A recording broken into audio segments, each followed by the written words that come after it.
ವಾಗೀಶಾಧ್ಯಸ್ಸು ಮನಸಃ ಸರ್ವಾರ್ಥಾನಮಪಕ್ಯೆ ಎನ್ನತ್ವಾ ಕತ್ಯಗತ್ಯಾಸ್ತು ತಂ ನಮಾಮಿ ಗಜಾನನಂ. ಶಾರದಾ ಶಾರದಾಂಬೋಜೆ ವದನಾ ವದನಾಂಬುಜೆ ಸರ್ವದಾ ಸರ್ವದಾಸ್ಮಾಕಂ ಸನ್ನಿಧಿಂ ಕ್ರಿಯಾತ್. ನಮಶ್ಚಂಡಿಕಾಹಿ ಶ್ರೀ ಗುರುಭ್ಯೋ ನಮಃ.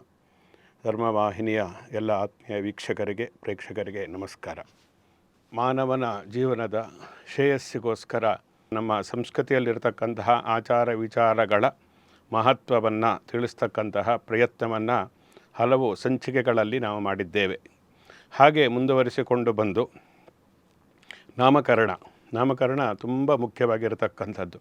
ಈ ನಾಮಕರಣಕ್ಕೆ ವಿಶೇಷವಾದಂತಹ ಒಂದು ಮಹತ್ವ ಇರುವುದರಿಂದ ಆ ಹೆಸರನ್ನು ಇಡತಕ್ಕಂತಹ ಸಂದರ್ಭದಲ್ಲಿ ಅದು ಯಾವ ರೀತಿಯಾಗಿರಬೇಕು, ಜ್ಞಾನ ವಿಜ್ಞಾನ ಮೇಳೆಯೇ ಸೇರತಕ್ಕಂತಹ, ಅಂದರೆ ಜ್ಞಾನವೂ ಇರಬೇಕು ಹೆಸರಿನಲ್ಲಿ, ವಿಜ್ಞಾನಕ್ಕೂ ಕೂಡ ಪೂರಕವಾಗಿರಬೇಕು. ಅಂದರೆ ಅವನು ಮಾಡತಕ್ಕಂತಹ ಸಾಧನೆಗೆ ಪೂರಕವಾಗಿ ಅವರ ಜಾತಕ ಎಲ್ಲ ಪರಿಶೀಲನೆಯನ್ನು ಮಾಡಿ ಹೆಸರಿಡ್ತಾರಲ್ವ.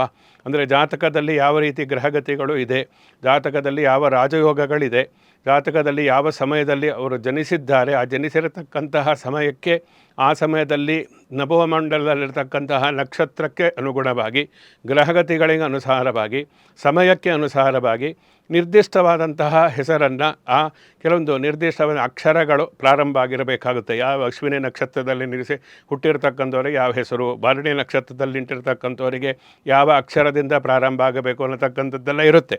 ಅದಕ್ಕೆ ಅನುಗುಣವಾಗಿಯೇ ಹೆಸರನ್ನು ಇಡಬೇಕು. ಜೊತೆಯಲ್ಲಿ ಹೆಣ್ಣು ಮಕ್ಕಳಿಗೆ ಯಾವ ರೀತಿಯಾಗಿರಬೇಕು, ಗಂಡು ಮಕ್ಕಳಿಗೆ ಯಾವ ರೀತಿ ಹೆಸರು ಇಡಬೇಕು, ಇದಕ್ಕೆಲ್ಲ ನಿರ್ದಿಷ್ಟವಾಗಿ ಎಲ್ಲ ಕ್ರಮಗಳನ್ನು ನಮ್ಮ ಹಿರಿಯರು ಹೇಳಿದ್ದಾರೆ. ಅದನ್ನು ನಾವು ಆದಷ್ಟು ಅನುಸರಿಸಿಯೇ ಅದನ್ನು ಮಾಡಿದಾಗ ಅವರ ಜೀವನದಲ್ಲೂ ಏಳಿಗೆ ಆಗುತ್ತೆ ಹೊರತು ಅರ್ಧ ವಯಸ್ಸಾದ ನಂತರ ಹೆಸರು ಬದಲಾಯಿಸಿಕೊಂಡ ತಕ್ಷಣ ಯಾವುದೇ ರೀತಿ ಬದಲಾವಣೆ ಆಗುವುದಿಲ್ಲ. ಆದ್ದರಿಂದ ಜ್ಞಾನ ವಿಜ್ಞಾನಕ್ಕೆ ಅನುಗುಣವಾಗಿ ನಾಮಕರಣವನ್ನು ಮಾಡಬೇಕು ಅಂಥೇಳಿ ಹೇಳಿದ್ದಾರೆ. ಅದರಿಂದ ಒಂದು ನಾಮ, ಒಂದು ರೂಪ, ಒಂದು ಚೈತನ್ಯ, ಈ ಮೂರೂ ಕೂಡ ಒಟ್ಟಿಗೆ ಸೇರಿದಾಗ ಅದಕ್ಕೆ ನಾವು ನಾಮಕರಣ ಅಂಥೇಳಿ ಹೇಳ್ತೇವೆ. ಅಂದರೆ ಒಂದು ಹೆಸರನ್ನು ಇಡಬೇಕಾದ್ರೆ ಯಾವ ನಕ್ಷತ್ರ ಇದಕ್ಕೆ ಅನುಗುಣವಾಗಿ ಇಡ್ತಾರೆ, ಅಥವಾ ಅವರು ಕುಲದೇವರು, ಅವರಿಗೆ ಇಷ್ಟವಾದಂತಹ ದೇವರ ಹೆಸರನ್ನು ಇಡ್ತಕ್ಕಂಥದ್ದು ಹಿಂದಿನ ಕಾಲದಲ್ಲಿ ಸಂಪ್ರದಾಯ ಇತ್ತು. ಈಗಲೂ ಕೂಡ ಆಧುನಿಕರು ಈ ದೇವರ ಹೆಸರಿಗೆ ಅನ್ವಯವಾಗತಕ್ಕಂತಹ ರೀತಿಯಲ್ಲಿ ನವನವೀನ ಹೆಸರುಗಳನ್ನು ಇಡತಕ್ಕಂತಹ ಸಂಪ್ರದಾಯ ಬಂದಿದೆ. ಯಾವುದೇ ವ್ಯತ್ಯಾಸ ಆಗಬಾರದು, ನಾವು ವರ್ಣ ವ್ಯತ್ಯಾಸ ಆದರೂ ತೊಂದರೆ ಇಲ್ಲ.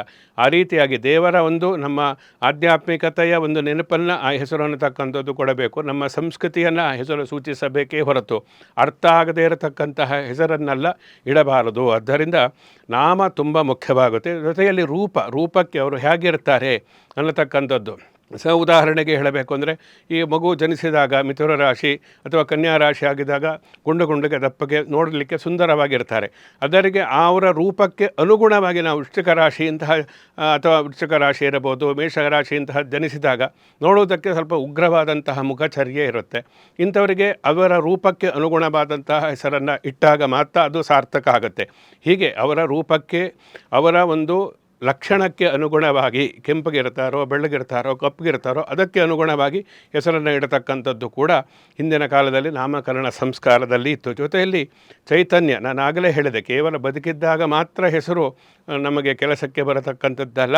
ಮರಣ ಹೊಂದಿದ ನಂತರವೂ ಕೂಡ ನಾವು ಹಲವು ಮಹನೀಯರ ಹೆಸರನ್ನು ಗುರುತಿಸುತ್ತೇವೆ ಹೊರತು ಅವರು ಮಾಡಿರ್ತಕ್ಕಂತಹ ಸಾಧನೆಯೊಂದಿಗೆ, ಅವರ ಕೆಲಸಕ್ಕೆ, ಅವರ ಒಂದು ವಿಶೇಷವಾದಂತಹ ಸಾಧನೆಯ ಜೊತೆಯಲ್ಲಿ ಅವರ ಹೆಸರನ್ನು ಕೂಡ ನಾವು ನೆನಪಿಸಿಕೊಳ್ತೇವೆ. ಅಂದರೆ ಪ್ರಾತಸ್ಮರಣೀಯರು ಅಂತ ಹೇಳ್ತಾರಲ್ಲ, ಅಂದರೆ ಪ್ರಾತಃ ನಾವು ಅವರನ್ನು ಯಾರ ಹೆಸರನ್ನು ನೆನಪಿಸಿಕೊಂಡೇ ನಮಗೆ ಒಂದು ಜೀವನಕ್ಕೆ ಉತ್ತೇಜನ ಸಿಗುತ್ತೋ, ನಮ್ಮ ಆತ್ಮ ಪವಿತ್ರ ಆಗುತ್ತೋ ಅಂತಹ ಹೆಸರನ್ನು ನಾವು ಹೇಳಬೇಕಾದರೂ ಕೂಡ ಅದಕ್ಕೆ ಹಿನ್ನೆಲೆಯಾಗಿ ನಾಮಕರಣ ಅನ್ನತಕ್ಕಂಥದ್ದಿರುತ್ತೆ. ಅಂದರೆ ನಾಮಕರಣಕ್ಕೆ ಅಷ್ಟೊಂದು ಮಹತ್ವ ಅನ್ನತಕ್ಕಂಥದ್ದಿದೆ. ಆದ್ದರಿಂದ ಈ ನಾಮಕರಣ ಸಂಸ್ಕಾರವನ್ನು, ಹೆಸರು ಹೇಗಿರಬೇಕು ಅನ್ನತಕ್ಕ ಮೊದಲು ನಾವು ತಿಳಿದುಕೊಳ್ಳಬೇಕು. ನಾಮಕರಣ ಅನ್ನತಕ್ಕಂಥ ಸಂಸ್ಕಾರ ಹೇಗಾಗುತ್ತೆ ಅಂತ ಕೇಳ್ಬೋದು. ನಾಮಕರಣ ಸಂಸ್ಕಾರ ಆಗೋದಿಲ್ಲ, ಅದೊಂದು ನೇಮಿಂಗ್ ಸೆರೆಮನಿ ಅಂತ. ನೇಮಿಂಗ್ ಸೆರೆಮನಿ ಅಲ್ಲ, ನಮ್ಮದು ಪ್ರತಿಯೊಂದು ಕೂಡ ನಮ್ಮ ಧರ್ಮದಲ್ಲಿ ಅದಕ್ಕೆ ಅದರದ್ದೇ ಆದಂತಹ ಮಹತ್ವ ಇದೆ. ನೀವು ಪುಂಸವನ ಮಾಡಿ, ಜಾತಕರ್ಮ ಮಾಡಿ, ಬಸರಿಯಾಗಿದ್ದಾಗ ಸೀಮಂತನೆಯನ್ನು ಮಾಡಿ, ಅಥವಾ ಬ್ರಹ್ಮೋಪದೇಶವನ್ನು ಮಾಡಿ, ವಿವಾಹದಂತೂ ವಿಪರೀತ. ಅಂದರೆ ಅದಕ್ಕೆ ಸಂಸ್ಕಾರಕ್ಕೆ ಸಂಬಂಧಪಟ್ಟಂತೆ ನೀವು ವರ್ಷಗಟ್ಟಲೆ ಕೂಡ ಅದರ ಬಗ್ಗೆ ಉಪನ್ಯಾಸವನ್ನು ಮಾಡುವುದಕ್ಕೆ ಸಾಧ್ಯ ಇದೆ. ಅಷ್ಟೊಂದು ವಿವಾಹದ ಮಹತ್ವ ಅನ್ನತಕ್ಕಂಥದ್ದು ಇದೆ. ಮುಂದೆ ಆ ವಿವಾಹದ ಬಗ್ಗೆ ಕೂಡ ನಾವು ಹೇಳಲಿದ್ದೀವಿ. ಆದರೆ ಈ ನಾಮಕರಣ ಅನ್ನತಕ್ಕಂಥದ್ದು ಪ್ರತಿಯೊಂದು ಮುಂದಿನ ಜೀವನಕ್ಕೆ, ಮುಂದಿನ ಸಂಸ್ಕಾರಕ್ಕೆ ಇದು ಭದ್ರ ಬುನಾದಿ ಆಗಿರುವುದರಿಂದ ಇದನ್ನು ನಾವು ಸಂಸ್ಕಾರ ರೂಪವಾಗಿ ಮಾಡಿದಾಗ ಮಾತ್ರ ಅದಕ್ಕೆ ಬೆಲೆ ಅನ್ನತಕ್ಕಂಥದ್ದು ಬರುತ್ತೆ. ಕೇವಲ ನೇಮಿಂಗ್ ಸೆರೆಮನಿ ಅಂತ ಏನೊಂದು ಹೆಸರಿಟ್ಟು ಕರೆದ ತಕ್ಷಣ ಅದಕ್ಕೆ ಆ ಹೆಸರಿಗೆ ಬೆಲೆ ಅನ್ನತಕ್ಕಂಥದ್ದು ಬರುವುದಿಲ್ಲ. ಸಂಸ್ಕಾರ ಅಂತ ಮಾಡಿದಾಗ ಅದು ಮಂತ್ರ ಪೂರಿತವಾದಂತಹ ಹೆಸರು ಆಗುತ್ತೆ ಅನ್ನತಕ್ಕಂತಹ ಉದ್ದೇಶದಿಂದ ನಾಮಕರಣ ಅನ್ನತಕ್ಕಂಥದ್ದು ದೈವಿಕವಾದಂತಹ ಕಾರ್ಯ. ಆದ್ದರಿಂದ ಆ ದೇವರ ಪೂಜೆ ಪುನಸ್ಕಾರಗಳೆಲ್ಲ ಮಾಡಿ ನಾಮಕರಣವನ್ನು ಮಾಡಿದಾಗ ಮಾತ್ರ ಅದು ಸಂಸ್ಕಾರ ಅನ್ನತಕ್ಕಂಥದ್ದು ಆಗುತ್ತೆ. ಯಾಕೆಂದರೆ ಸಂಸ್ಕಾರಕ್ಕೆ ಇನ್ನೊಂದು ನಿರ್ವಚನ ಏನಂದರೆ, ಒಂದು ನಾವು ಕೇವಲ ಒಂದು ಶಿಲೆಯನ್ನು ನಾವು ಕಲ್ಲಾಗಿದ್ದಾಗ ಅದಕ್ಕೆ ಯಾವುದೇ ರೀತಿ ಬೆಲೆ ಅನ್ನತಕ್ಕಂಥದ್ದು ಇರೋದಿಲ್ಲ. ಆ ಶಿಲೆಯನ್ನು ನಾವು ಕೆತ್ತಿ ಸುಂದರವಾಗಿ ಅದಕ್ಕೆ ಆಕಾರವನ್ನು ಕೊಟ್ಟು ತಿದ್ದಿ ತೀಡಿದಾಗ ಅದು ವಿಗ್ರಹ ಆಗುತ್ತೆ. ಅದು ಎಲ್ಲರಿಂದಲೂ ಕೂಡ ಪೂಜೆಯನ್ನು ಸ್ವೀಕರಿಸ್ತಕ್ಕಂಥ ಅರ್ಹತೆ ಆ ಶಿಲೆಗೆ ಬರುತ್ತೆ. ಕೇವಲ ಕಲ್ಲಾಗಿರತಕ್ಕಂಥದ್ದು ಶಿಲ್ಪಿಯ ಒಂದು ವಿಶೇಷವಾದಂತಹ ಸಂಸ್ಕಾರದಿಂದಾಗಿ ಅದು ವಿಗ್ರಹವಾಗಿ ದೈವತ್ವಕ್ಕೆ ಸಾನ್ನಿಧ್ಯವನ್ನು ಹೊಂದಿ ಆ ಮೂಲಕ ಎಷ್ಟೋ ಕೋಟ್ಯಾಂತರ ಜನರಿಂದ ಪೂಜೆಯನ್ನು ಸ್ವೀಕರಿಸುತ್ತೆ. ಅನುಗ್ರಹ ನಿಗ್ರಹ ಶಕ್ತಿ ಅನ್ನತಕ್ಕಂಥದ್ದು ಆ ಶಿಲೆಗೆ ಬರುತ್ತೆ.